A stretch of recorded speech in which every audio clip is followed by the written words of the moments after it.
আসসালামু আলাইকুম ভিউয়ার্স, নাজফালা কিচেনে আপনাদের সবাইকে স্বাগত। আজকে চলে এসেছি আবারও প্রতিদিনের মতো রেসিপি নিয়ে। তো দেখতেই পাচ্ছেন আজকে রেসিপি, এই গরমে প্রচণ্ড পরিমাণে গরম পড়েছে। তো আজকে টক বড়ার রেসিপি আপনাদের সঙ্গে শেয়ার করব। রেসিপিটা আপনারা প্রথম থেকে শেষ পর্যন্ত দেখবেন, আশা করি সবাইকে ভালো লাগবে। তো রেসিপিটা এতটাই সুস্বাদু খেতে। তো চলুন রেসিপিতে যাওয়া যাক। আর আমার চ্যানেলে নতুন হয়ে থাকলে প্লিজ সাবস্ক্রাইব করে পাশে থাকবেন। এখন আমের সিজন, তো আমের টক বড়া, টক ডাল, মানে যে কোনো টক শরীরের পক্ষে এই গরমে খুব উপকার। তো চলুন রেসিপিতে যাওয়া যাক। কড়াই গরম করে নিয়েছি, এরপর দিয়ে দিচ্ছি সাদা তেল।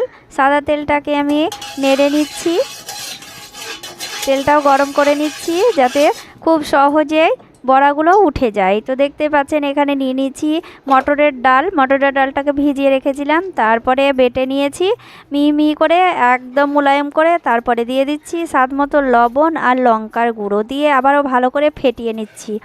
ভালো করে ফেটিয়ে নিলে বড়াগুলো ফুলে উঠবে। তো দেখতেই পাচ্ছেন এইভাবে মেখে নিলাম। এবার ভেজে নেওয়ার পালা। তো চলুন ভেজে নিই। আর এদিকে তেলটাও গরম হয়ে গিয়েছে। এবার একে একে এইভাবে দিয়ে দিচ্ছি কড়াইয়ে, এভাবে দিয়ে ভেজে নেব।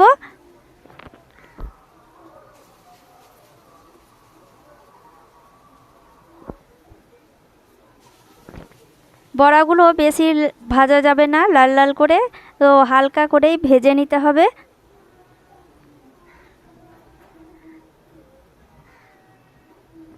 একটু মোটা করেই বড়াগুলো তৈরি করে নিচ্ছি। এবার উল্টে দেব।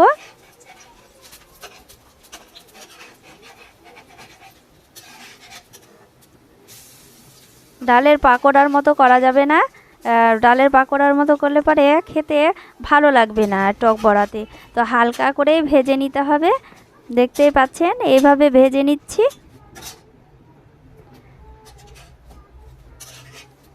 তো ভাজা হয়ে গিয়েছে, এবার তুলে নেব এগুলো। এইভাবে ভেজে নিতে হবে বড়াগুলো। বড়াগুলো টকে দিলে খুব সুন্দর ফুলবে, আবার নরম হবে।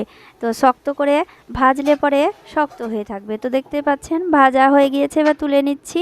ওই বাকিগুলো একইভাবে তেলে ছেড়ে দিচ্ছি। তেলে ছেড়ে দিয়ে এইভাবে ভেজে নেব। এগুলোও ভেজে নিলাম, তুলে নিচ্ছি।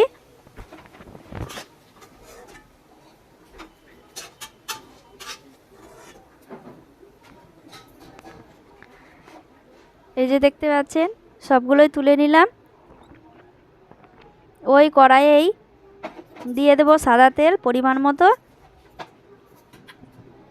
4 চামচ মতো সাদা তেল দিয়ে দিলাম। তারপরে দিয়ে দিচ্ছি পেঁয়াজ বাটা, আদা রসুন বাটা 1 চামচ। পেঁয়াজটা বড় একটি পেঁয়াজ বেটে নিয়েছি। তো দেখতে পাচ্ছেন এখানে আমি হলুদ দিয়ে দিলাম। হলুদটা দিলে তেলগুলো ছিটকাবে না, তেল ছিটকালে গায়ে ফুসকা নিয়ে নেবে। তো দেখতে পাচ্ছেন এখানে ভালো করে কষে নিলাম পেঁয়াজটা আর আদাটা। খুব ভালো করে কষে নেওয়ার পর দিয়ে দিচ্ছি জিরের গুঁড়ো 2 চামচ আর লঙ্কার গুঁড়ো। এই শুকনো উপকরণ দিয়ে ভালো করে আবারও নেড়ে নিচ্ছি। এখনও জল দিইনি। তো দেখতেই পাচ্ছেন খুব সুন্দর করে তেল ছেড়ে গিয়েছে মশলা থেকে। এরপরে টমেটো দিয়ে দিচ্ছি, টমেটোটাকেও নেড়ে নিলাম। খুব ভালো করে নেড়ে নেওয়ার পর দিয়ে দিচ্ছি আমের টুকরোগুলো।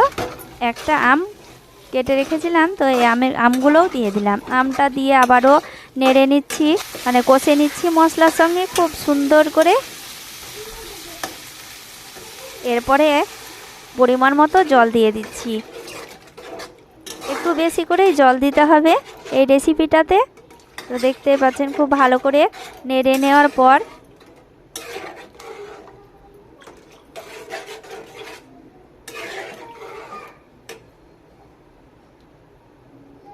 আমার মনে হলো যে আর একটু জল লাগবে, তো জল দিয়ে দিলাম।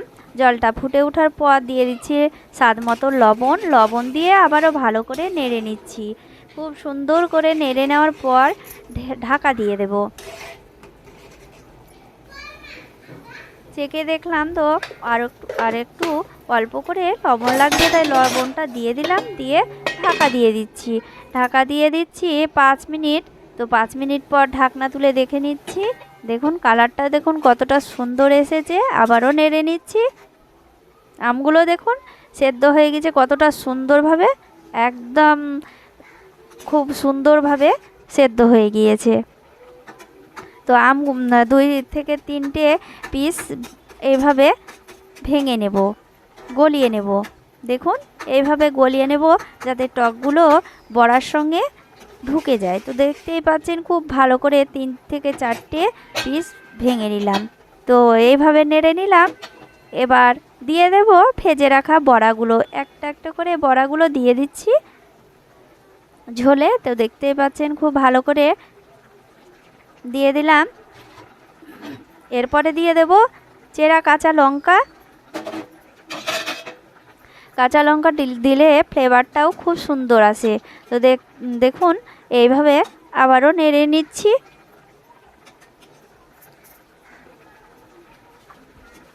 আর খুন্তি দিয়ে নাড়ার দরকার নেই। এবার সাঁড়াশি দিয়ে এইভাবে কড়াইটাকে নড়িয়ে নিতে হবে।